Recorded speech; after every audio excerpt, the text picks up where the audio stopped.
اعتدت على السجود بعد كل فريضة شكرا لله الذي أنعم علي بالصلاة وللدعاء بما أحتاجه، وليست نيتي سجود سهو، فهل في فعلي مخالفة شرعية؟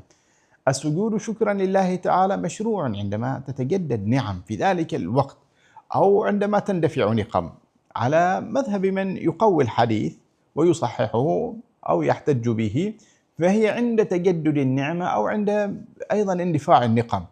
أما أن يصبح ديدنا خلف كل صلاة فهذا ليس مشروعا، لأنه يصبح من أعمال الصلاة على هذا الحال، ولذلك اتركه.